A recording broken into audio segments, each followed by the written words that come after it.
All right, so since we are only a couple days away from the Battlefield V reveal, and there's been so much hype and stuff revolving around this on the internet and with gamers and fans of the Battlefield franchise, one of the funniest things we've seen is there's been so many memes out there of people just waiting for this reveal because a lot of fans thought that this was happening back in March, then back in April, and those months came and went.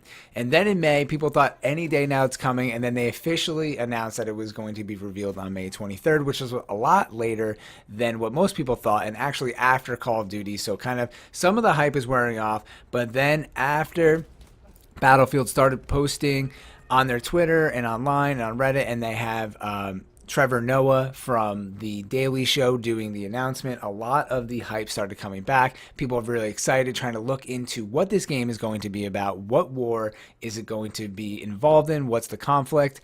And recently, there was a tweet from Battlefield that got a lot of people excited because they're saying that there's going to be a lot of new stuff in the Battlefield. There's going to be a new form of fighting. The gameplay is going to be a little bit different, and they're going into a completely new conflict. So this is very interesting.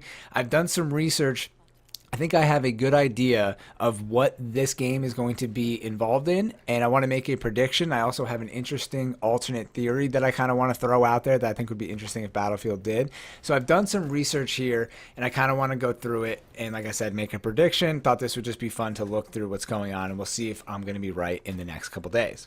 So first, when you look at Battlefield V, I think a lot of people, including myself, immediately think that they might be doing something involved with Vietnam. You see Vietnam.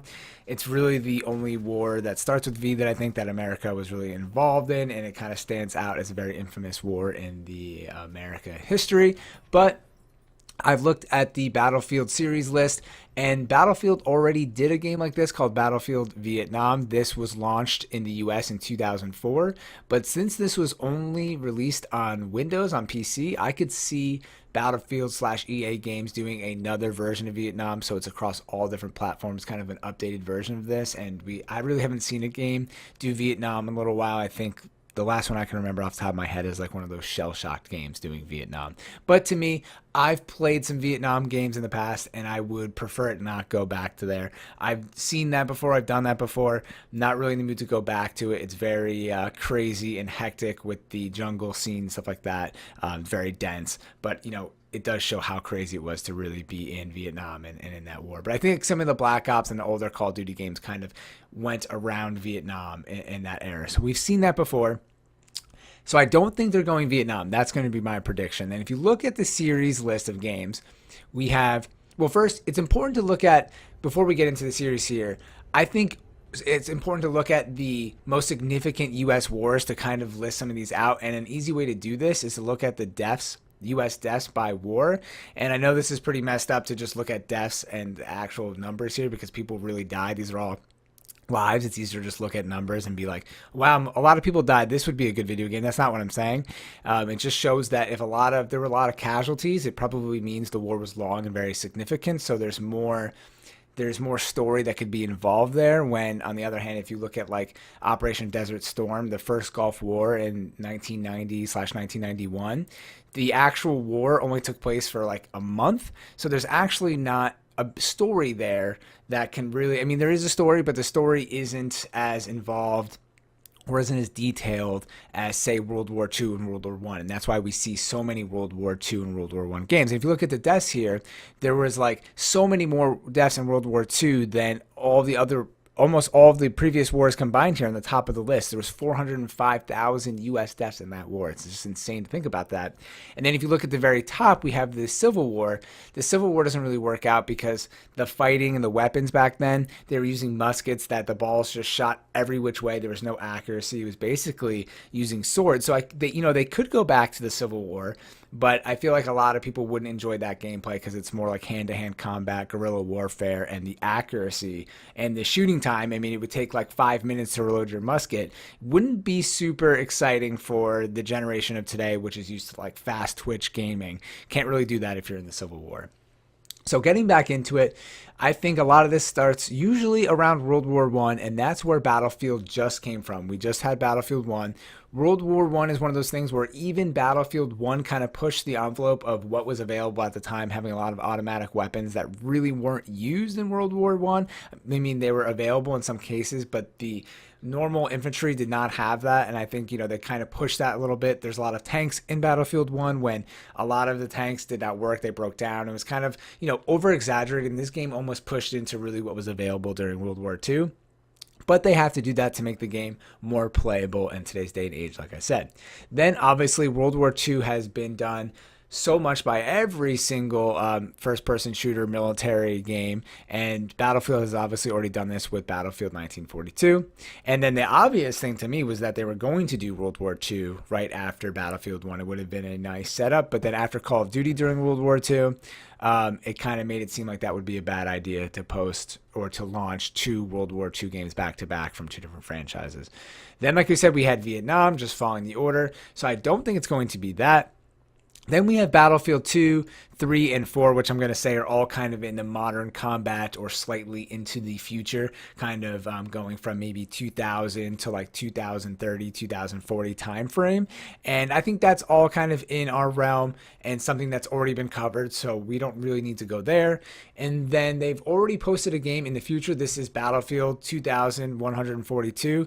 Again, I think this was really only launched on PC, so another thing where they could kind of come out and say this hasn't been done on the entire scale on console and stuff like that. So if they go this way, they could easily go into the future, but games have already gone into the future. We have games like Titanfall and plenty of military shooters that have gone into the future. So I really don't think it's going to be that. So if we go back to the total U.S. deaths by war, like I said, we've eliminated the Civil War. We've already done World War II, World War I, Vietnam, then we come to the Korean War. So I'm sure I'm not the only person to have come to the Korean War, but this is what I think the Battlefield 1 V game is going to be all about. And I find this to be really interesting because as an American and as a gamer, I feel like this is one of the wars that has covered the least, at least in gaming, in our history. And I think maybe for me, I revolve a lot of my history around playing games because of so many of the World War I and World War II stories that we've played through in campaign. And also watching like the History Channel and a lot of shows. A lot of times I feel like the Korean War is kind of skipped over in a lot of capacities. I mean, I've definitely done some research on it.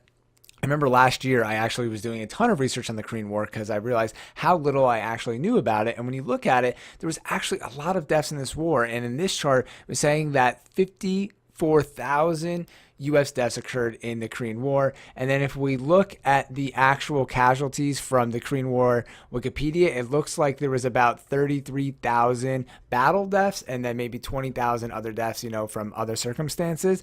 And then if you look here, the Wikipedia page and CNN, I know sometimes fake news, but there's some sources here that say that there were over 600,000 civilian casualties in North Korea, and that South Korean civilian casualties reached 1 million. That's just civilian casualties. So we're talking here, this battle killed so many Americans, so many Koreans, there's so much loss of life here, and I feel like sometimes this conflict doesn't get a lot of coverage, at least from the American standpoint. So I feel like there's a huge story here that hasn't been told in gaming. I'm sure if you Google around, there's probably some sort of Korean War video game. I just don't remember really ever playing one, and I don't remember the Call of Duty or Battlefield series ever going to it. And I actually have a fact that Battlefield has not gone to it. So to me, this is where Battlefield is going. This is my prediction, and I really think this is what it's going to be, what they reveal on Wednesday.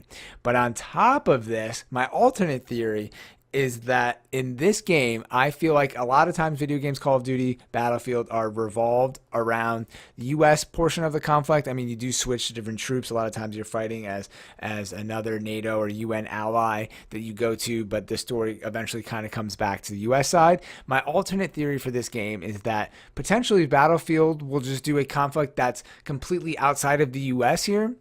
and make it not involved with the US at all, and have something that is from another country's history and that we play in that campaign. And I think the US is probably the biggest market for EA games, so they probably would not do something like that. I think from a corporate mentality, that's why a lot of things are done in from the US standpoint, because we have like the biggest market for that kind of stuff. That's why, unfortunately or fortunately, depending on how you're looking at it, a lot of things are done in English and kind of dubbed for the US market. But nowadays, with a more global economy and gamers from all over the place, I feel like this could really work. And I feel like it's not necessary to stick to a US story. For me, it wouldn't really change my purchase of the game. If I liked it, I would get it. So that's my alternate theory. It's not involving the US, but I really strongly believe that this game will be revolved around the Korean War, and we'll see in the next couple days. So let me know what you guys think. If you made it this far, definitely leave a comment down below what battle or conflict you think this is going to be in. And then later this week, I'll post a video saying if I was right or wrong, and we'll see I'll be talking about what the game is going to be after the reveal, obviously, to just post some new stuff and all the hype around it. Because they mentioned that things are going to be changing, it should be interesting to see if things are going to change and things are different and it's going to look really awesome. Or if it's really just going to be more of the same, kind of what Black Ops 4 did when they said things are going to be so different, but it's really just Black Ops 3.5. But anyways, thank you all for watching. I'm Blitz5, and peace out. Okay, so this is a funny coincidence. As I was editing my Battlefield V prediction video, the Battlefield Twitter tweeted out a very short video. It was basically just a clip, and this is a screenshot of it here, of a man, well, it's this man's face, but you hear someone kind of screaming. It almost sounds like his mouth is being covered, like he's in pain or he's yelling. And then it goes to a clip. It's only like a second long of this guy's face. It looks like he's trying to shush him from making noise. He's got some kind of pilot glasses on. And this is really it. It says the squad is going to spawn on you plus 20. And we have some flags up here on the top. It looks like that could be maybe a reference to like a British flag. And then on the right, some people are saying online that this could be a reference to a German flag because of the like cross that's used on a lot of the German tanks in World War II. So a lot of people here are thinking that this is World War II. And like I said, I think this is surprising because they said it's going to be in a new setting. So there has to be some sort of twist here. So I think I'm going to stick to my guns and say that this is either like a Korean war fighter. The Korean War was only 10 years after the end of World War II. So a lot of technology was kind of similar. Or this is going to be World War II from a different perspective, like I said in my alternate theory, where we're going to be doing something that we really haven't done before. But since we've fought in planes before, that would not be new. And this is a pilot, so it's really confusing me. So this should be really interesting. And I'd like to see if they post any more information up to the reveal. So anyways, going to end it here again. And yeah, thanks for watching.